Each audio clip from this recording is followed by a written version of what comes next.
It's Friday once again, and it's time to talk about a board game for Rants and Review. This time we're checking out Livingstone from Playroom Entertainment. This is based off of Dr. Livingstone's researching African tribes and his journey along the Zambezi riverbank. So let's open this up, talk about what you get inside and how to play the game. So right inside on top here we have the actual board. It's a grid, but like it is a specifically a grid pattern that is designed to feel like it's in motion. It's, you know, angled inward, a lot of perspective on there. You got your manual, you got your reference guide, or no, it's just the manual in different languages. Okay. We got a set of cards, and then we've got treasure chest. Now, we've already gone through here and organized this a little bit more.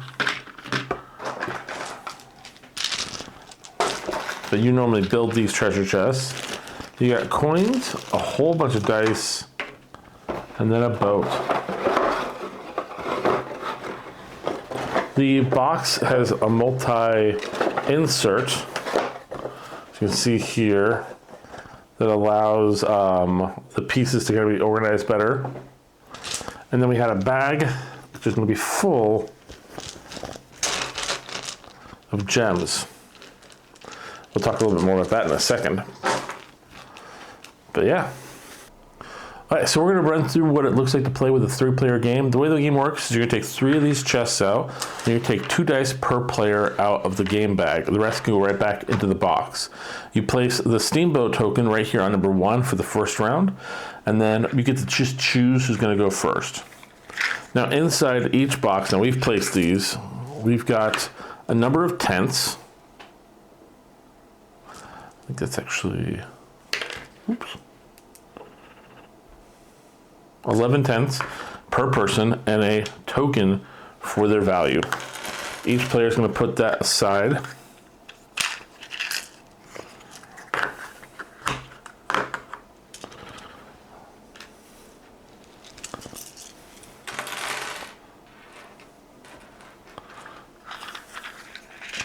And then you will not be opening back up these boxes until the end of the game.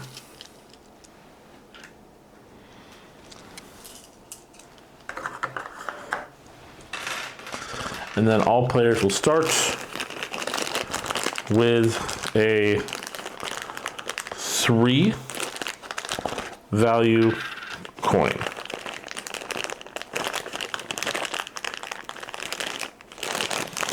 At any time in the game, you can break down or adjust the value of your coins. They're just in the bag, they're free to go. You use your currency in the game specifically to place tents, as well as make donations to the crown. And we'll get into that in a second. So in the game, the first player will roll all the dice, and then he will choose a die to take and immediately affect what he wants to happen with that. Now, when you get a really high number die, the value for that you're going to want to probably take coins equal to that value, or you're going to want to take draws out of the gem bag out of that value. Now, the reason why you might want to take the gem bag is because gems are worth more than coins, depending on which ones you get. If you get the black ones, those are rocks. They're worth nothing. You set them aside. If you get the white ones, it means if the mine collapses and everyone loses all of their gems. If you get the off-white, the yellowish one, you get 1 coin for each when you sell them. You get 3 for the blue or 5 for the red. So it's really a gamble, but it's a great way to get money early on. So I will take 6 pulls from the gem bag. They are blind pulls. All the gems physically are identical, so you won't know what you're getting until you get it.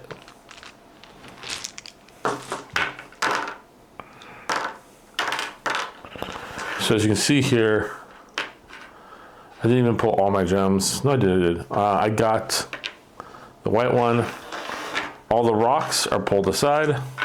They do not go back in. And these 2 go back in the bag. That was a waste of my turn for that one, but it was a risk. The next player is going to choose theirs. they'll choose the actual coins. Again, when you get the high number dice, that's what you're gonna wanna do. Third player will probably do the same. And then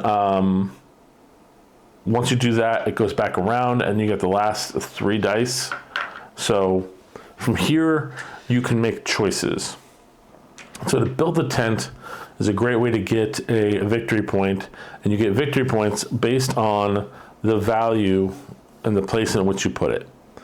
So the cost for this row of tents is 1 gold to place a tent in this row. When you place a tent, the tent is there for the whole entire time of the game. But going through here with a 3, I can place my tent on the 3, giving myself the potential of 3 victory points in this section. It does cost me 2 of my gold, and then the next player is going to pick 2. And seeing that I'm doing that, they're going to do the same thing because they don't want to be left behind.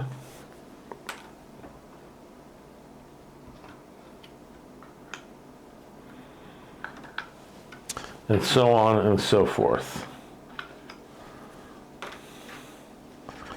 So at the end of the round, when all the dice are removed, everyone's score is tallied from what they have here on the board. So for instance, red would go up to 3 points, green would go up to 2, black would go up to 1. This continues forward throughout the game as you're playing. When you move to the next section, now all the tent spaces cost 2. It'll be 2, 3, 3, 4, 4, 5, 5, 6.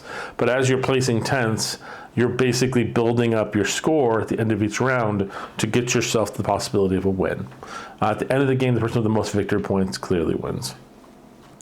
Other actions you can do on your turn, of course, are you can just choose to draw a card. That doesn't come into factor at all with the value of your die roll. So if you got like a low number, you don't want to place a tent, you can just use that as your option. And also, anytime on your turn, you can basically just say, hey, I'm donating money to the queen. Now, you don't have to tell people how much you're donating. So, for instance, I might not do it with this player, but green player might say, hey, I'm donating money to the queen, and you get to put a coin in your chest. You don't get to get that coin back. It's locked in the chest. And you don't have to tell players how much it is. You just got to tell them you're donating it. What that's going to do is that's going to play into another factor at the end of the game. At the end of the game, once you've gone through all the rounds and all the scores are tallied up, the person who has donated the least amount to the queen is out of the game. The 2-player game, you do a roll, and each player has to have donated how much they roll on the die. And if they don't make it, then both players can be eliminated from the game, which can be brutal. But for the next round, you would then shift, and the player clockwise would be the first player. They roll, and they get to choose the dice they're going to go with. So, feeling cocky, they're going to do the 5 pull.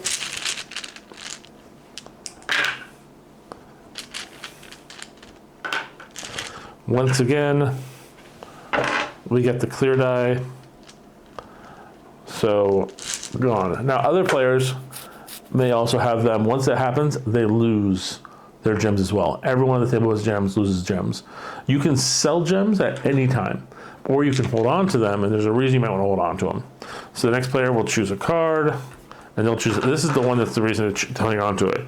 So this one is the card that specifically allows you to sell your gems and also gain victory points instantly.